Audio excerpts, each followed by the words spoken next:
جب بھی کوئی سائل کسی سے مانگتا ہے تو دو طریقے ہوتے ہیں. کچھ سائل ایسے ہوتے ہیں جو کوئی بات نہیں کرتے، سیدھا کے ہاتھ پھیلا دیتے ہیں. ایک تو سائل یہ ہے.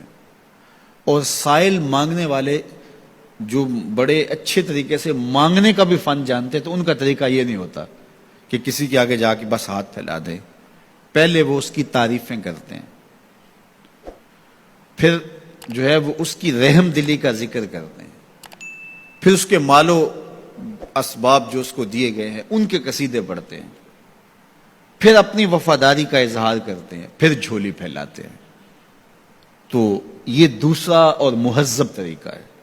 ایک تو مانگنے والا اپنی ضرورت کو یوں ہی کسی کے سامنے رکھ دے، اور ایک یہ ہے کہ مانگنے والا اپنی ضرورت کو رکھنے سے قبل جس سے مانگ رہا ہے پہلے اس کی تعریف کرے. اب بندے اللہ سے ہدایت مانگنے کے لیے کھڑے ہوئے، پہلے تو وضو کیا، صاف ستھرے ہوئے، کانوں پہ ہاتھ لگائے، اس کے بعد ہاتھ باندھ کے ادب سے کھڑے ہو گئے، اور اب مانگنے لگے ہیں تو کیا بولے؟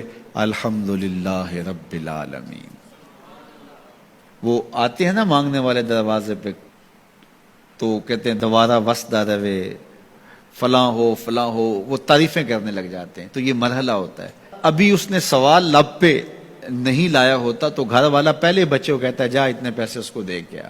میاں وہ تو آپ کی تعریفیں کر رہا ہے، مانگ تھوڑا رہا ہے. وہ سمجھتا ہے جو تعریفیں کرنا شروع ہو گیا یہ مانگنے کے لیے تو کر رہا ہے. اللہ اکبر. تو جب بندہ الحمدللہ کہتا ہے رحمتیں اسی وقت برسنا شروع ہو جاتی ہیں. الرحمن الرحیم. میں سخی کی دہلیز پہ کھڑا ہوں جو رحمان بھی ہے جو رحیم بھی ہے، محض اپنے کرم سے عطا کرتا ہے. رحم کی بھیک مانگ رہا ہوں. پھر کیا کہہ رہا ہے؟ مالک یوم الدین. کسی کنگال سے نہیں مانگ رہا، اس سے مانگ رہا ہوں جو مالک ہے، دنیا کا بھی مالک ہے، آخرت کا بھی مالک ہے. پھر اس کے بعد اگلی بات کیا کہتا ہے؟ ایاک نعبد و ایاک نستعین. مالک میں پوجتا بھی تجھے ہوں اور مانگتا بھی تجھ سے ہوں. دیکھو سائل اس اعتبار سے بھی دو طرح کے ہوتے ہیں. ایک سائل ہوتا ہے جو بائی پاس پہ اترتا ہے، ایک کے گھر کے سامنے جاتا ہے، یہی طریقہ صحیح مانگنے کا، لیکن جاتا ہے کہ گھر کے سامنے تعریفیں کرتا ہے، اور مالک خانہ کو پتا ہوتا ہے کہ یہ ہمسایہ سے بھی مانگ کے آیا ہے، میرے گھر سے بھی مانگ رہا ہے، اگلے گھر سے بھی مانگنا ہے.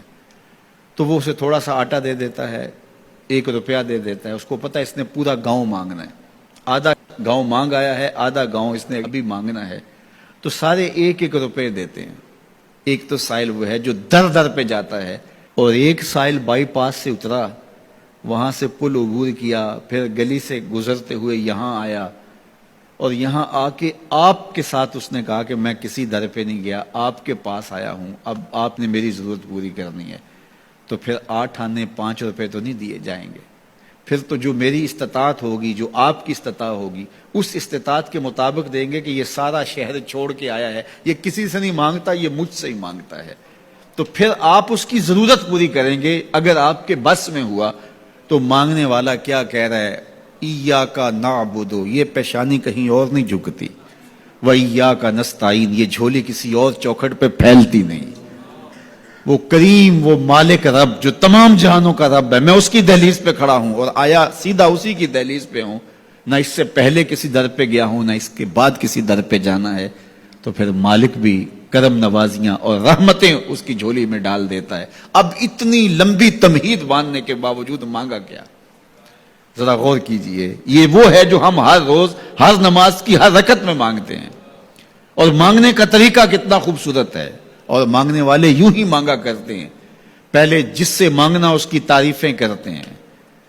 آپ نے مانگنے والوں کو دیکھا جو سلیقے سے مانگتے ہیں، تیرے بچے وسدے رہیں، تیری جد آباد رہے، تیرا خاندان آباد رہے. وہ مانگتے ہیں اس طرح، پہلے تعریفیں کرتے ہیں، پھر کہتے ہیں تیری فیکٹریاں چلتی رہیں، تیرے جو ہے تیری جائیداد بڑھتی رہے. تو وہ اس کے خزانوں کا ذکر کرتے ہیں، اور پھر کہتے ہیں کہ یہ فقیر نمانہ تیری چوکھٹ پہ آیا ہے، اس کی ضرورتیں تو پوری کر دے. اب بندہ بھی اللہ کے حضور جب حاضر ہوتا ہے تو مانگنے کا سلیقہ کیا ہے؟ سب سے پہلے کہتا ہے الحمدللہ رب العالمین. میں کسی کنگال کی چوکھٹ پہ نہیں آیا، تمام جہانوں کے پالن ہار کی چوکھٹ پہ آیا ہوں. اسی کی تعریفیں اختیاری بھی غیر اختیاری بھی، واسطے کے ساتھ بھی بلا واسطے کے ساتھ بھی. اسی کی خوبی ہیں، سارے اسی کے کمال ہیں، وصف سارے اسی کے ہیں. پھر اس کے بعد کہتا ہے الرحمن الرحیم، وہ رحمان بھی ہے وہ رحیم بھی ہے. پھر اس کے بعد کہتا ہے مالک یوم الدین، وہ دنیا کا ہی مالک نہیں، آخرت کا بھی مالک ہے، یوم حساب کا بھی مالک ہے. پھر اس کے بعد اپنی وفاداری جتلاتے ہوئے کہتا ہے ایاک نعبد و ایاک نستعین، مالک سارا جہاں بس رہا ہے، میں نے کسی سے نہیں مانگا، میں نے جھولی تیری چوکھٹ پہ پھیلائی ہے، میری پیشانی تیرے حضور جھکتی ہے، یہ پیشانی کسی اور کے حضور کبھی نہیں جھکی نہ جھکے گی. یہ سب عرض کرنے کے بعد پھر مانگتا کیا؟ اہدنا الصراط المستقیم، مالک مجھے سیدھی راہ پہ چلا دے، میں تیرے حضور آیا ہوں، مجھے ہدایت کا نور عطا کر دے. انشاءاللہ یہ ہدایت کیا ہے اور ہدایت کی قسمیں کیا ہیں، اور پھر اس دعا کا جواب اللہ کی طرف سے کیا آتا ہے، اور بندے پہ کتنی کرم نوازیاں ہوتی ہیں، انشاءاللہ یہ مضمون کل ہوگا. اللہ مجھے آپ کو اپنی رحمتوں کے سائے میں رکھے.